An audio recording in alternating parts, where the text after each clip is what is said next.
Olá a todos, bem-vindos a mais uma sessão do Cineclube Murnau, uma realização Azul de Saturno.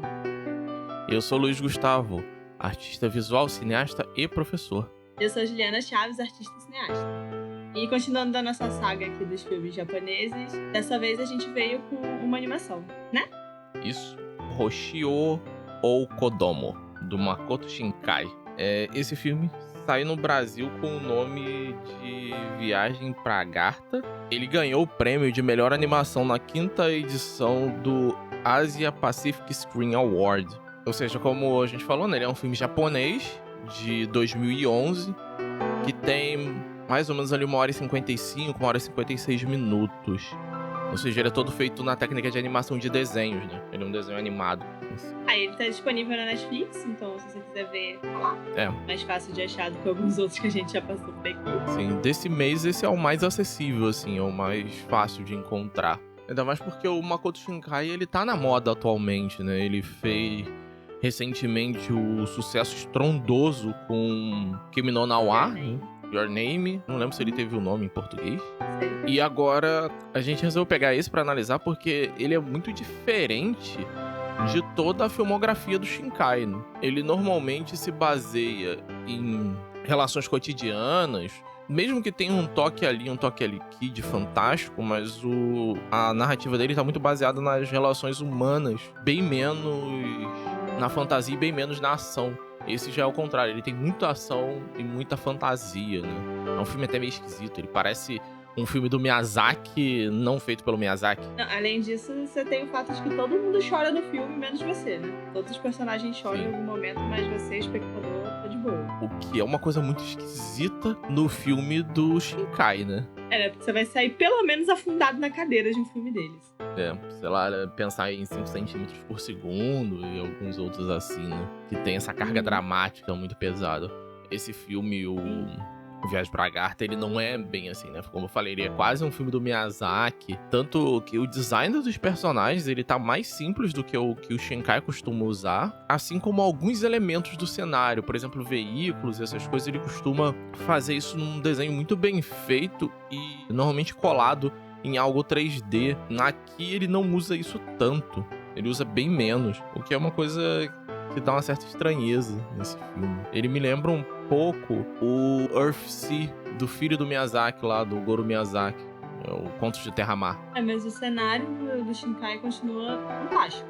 Ah, uma coisa sim. que ele faz com maestria, assim. E ele faz uma coisa que não é comum em anime, não é comum em animação tradicional de desenho, tirando o Otomo. Otomo a gente sempre bota ele à parte, porque o Otomo é maníaco. Mas o Shinkai também, né? Mas ele tem uma tara por luz e sombra, principalmente em termos de atmosfera. A atmosfera que eu falo aqui é a atmosfera real, não é a atmosfera fílmica, né? A atmosfera na formação das nuvens, o clima, como a nuvem passa e ela gera sombra no personagem, nos cenários, a luz do sol que ofusca a câmera, entre aspas. Enquanto o Otomo, sei lá, a gente tem aquela tara dele pela luz, mas é pela luz artificial e pela mudança das coisas, né? As coisas mudando. O Shinkai, ele já tem pela luz natural. É um visual bem próximo do... Visual, não. Uma forma de tratar próxima ao que o Ozu trata, só que com um preciosismo, né? Quase impressionista no tratamento da luz.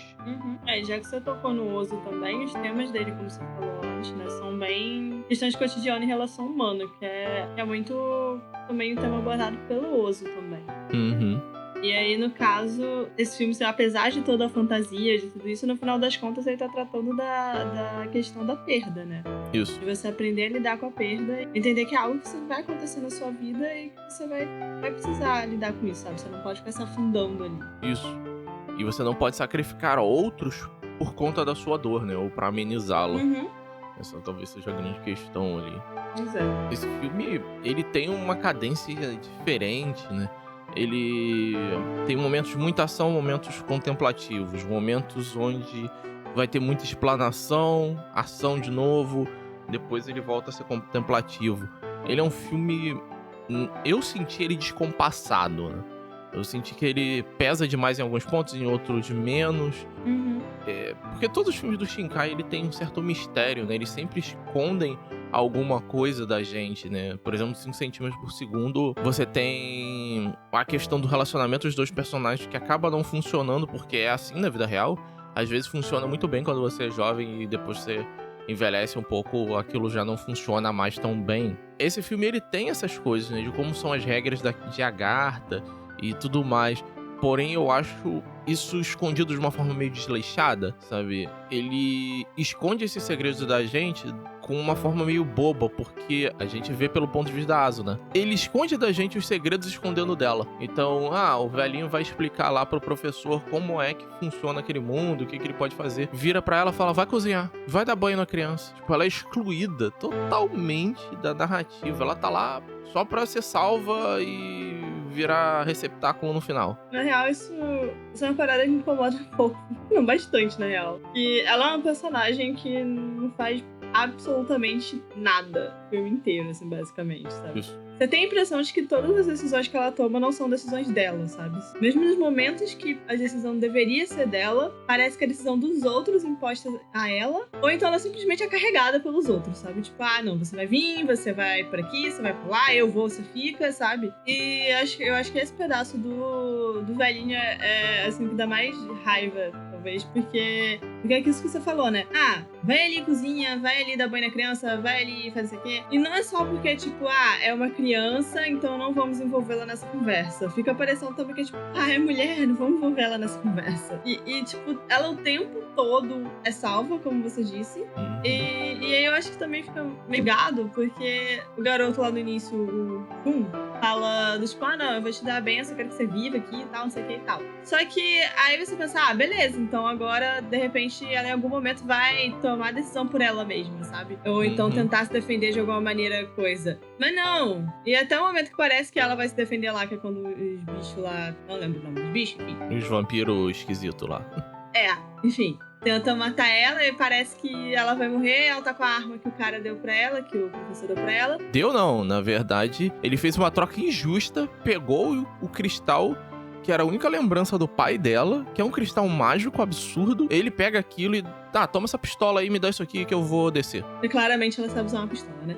Mas enfim, ela tenta se defender com aquilo ali e você acha que, tipo, nem pra ela acertar pelo menos um tiro, tudo bem que é uma criança, não sabe lidar com uma arma, mas enfim, sabe, nem pra ela, pelo menos ter a ilusão de que ela se defendeu sozinha, não, ela continua ali inútil e o garoto tem que aparecer do nada pra salvar ela. Isso. E até o final é assim, tipo, ela vai do nada eles vão levando ela, já ela volta pra casa e tal, e ainda assim, tipo, volta pra vidinha dela e é isso. Os personagens principais do filme são o professor e o Shin. Acaba virando isso, sabe? Eles têm motivação, eles evoluem no final da trama, ela continua mesmo. Aquela garota sonhadora que se sente sozinha. Eu achei, diferente das outras tramas do Shinkai, que são muito mais delicadas, tanto na forma de tratar todos os personagens, e em especial as personagens femininas, esse eu achei muito descuidado e, de certa forma, danoso, né? Pra forma com que você pensa sobre as coisas, né? Até porque, por exemplo, se você compara com a personagem do Kundo Nawaki, não me lembro o nome, ela faz muito mais, tipo, ela é muito mais decidida, sabe? Ela peita muito mais as pessoas e tal do que essa aí. Tipo, essa aí é meio chuchu, saca? Ela tem gosto de graça. Ela me parece uma mistura da garota do Laputa, do Laputa, o Castelo do Céu, do Miyazaki, né? A garota principal, com a Chihiro. Só que sem aquela atitude da Chihiro que a Chihiro ganha no final, né? Que ela passa por toda aquela evolução, né? Ela é pau mandado de todo mundo o filme inteiro. E no final a Chihiro tem a escolha e ela cresce como pessoa. Essa personagem não cresce. Ela é salva o tempo inteiro, ela vai daqui pra lá, mas ela não sabe o que ela quer. Porque eu tava o filme inteiro esperando. O professor tava passando o filme inteiro falando que quer trazer a esposa de volta à vida. Por isso que ele daria tudo que ele tem. Inclusive, ele parece meio maníaco. Ele entra naquele exército que ele não acredita só pra isso, né? Pra conseguir mais informações pra poder ir lá reviver a mulher. Aí você fala que ele tem umas atitudes bem duvidosas, assim, sabe? Ele é egoísta, completamente. Não, e tem umas horas que ele dá umas risadinhas, assim, que parece um clássico personagem vilão de anime. Sim. E você tem o Shin, que é o típico garoto excluído fazendo jornada de Naruto, né? Excluído que quer ganhar visibilidade. É o clichê do shonen de porradinha, né? Aham. E ela, eu fiquei naquela, tá, é o Shinkai, então ele vai me trazer alguma coisa emocional. Ele vai fazer com que, sei lá, ela no final descubra o que ela quer e escolha o caminho pra ela. Mas não. Ela vira o receptáculo pro espírito da mulher morta do professor. O moleque vai lá, quebra a pedra, porque ela não tem força suficiente pra brigar pelo próprio corpo. Ele quebra a pedra, chama ela e ela volta. Sem falar que, tipo, ela fica meio que como você falou, um receptáculo pro espírito da esposa do professor. Então, tipo, ela meio que é a ferramenta pra evolução dele. Isso. Dos dois, porque... né? Dos dois personagens. Dos dois. Sim, mas é mais ligado ainda ao professor, né? Porque é quando a esposa dele, depois que o Shin quebra a pedra e aí ela volta, a Asuna volta, que antes do espírito sair dela totalmente, a esposa dele vira pra ele falar, busca a felicidade. Daí que ele começa a evolução dele, né? Isso. E o Shin também, né? Porque no momento que ele quebra, ele fala que os vivos são mais importantes. Porque ele vivia se inferiorizando por conta da relação do irmão dele, né? Ou seja, o irmão dele tá morto e ele colocava o irmão dele como acima. Aí depois ele percebe, não, eu tô vivo, eu sou mais importante nesse ponto.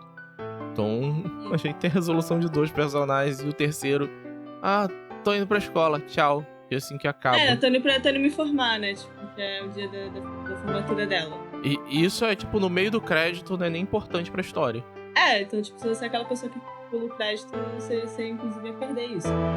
Ia perder ela indo pra formatura, então, tipo, beleza, ela cresceu, voltou pra coisa, mas e aí, sabe? Porque, assim, a formatura que ela tá indo, na real, não é nem tipo, sei lá, faculdade, saca? Tipo, porque passa tempo, mas não é tanto, assim. Então, tipo, é meio que uma parada que você é obrigado a fazer, então... mais uma vez, né? A relação dela com a mãe dela continua a mesma. Não que elas tivessem necessariamente uma relação ruim, sabe? Tipo, não tinha. É uma relação tipo que você vê normalmente aparecendo nesses animes, né? E tal, tipo, daquela... No caso, a mãe solteira. Não solteira, né? Da mãe sozinha, porque o pai já faleceu. Viúva. Ela viúva, exato. Trabalhando pra caramba pra poder sustentar a filha. Então, tipo, não é que ela não quer estar em casa, não é que ela não quer dar atenção, que ela não dá atenção pra filha. Pelo contrário, no momento que você vê ela em casa, você vê que ela liga pra Asuna, que ela conversa com ela e tal. Chama pra jantar. Exato. Só que a Asuna prefere ir atrás de um molequinho esquisito que ela ajudou uma vez, ao invés de ficar Não, eu nem sei isso também. A mãe dela, na verdade, chama ela pra... A Asuna chama ela pra tomar café, só que a Asuna já comeu. E como é sábado, tipo, sábado eles têm aula lá também. A mãe dela falou, não, você vai se atrasar se você parar pra comer comigo. Então, tipo, não é coisa, é aquele carinho também de mãe do tipo, não, eu quero que você dê importância à sua educação também, sabe? Exato.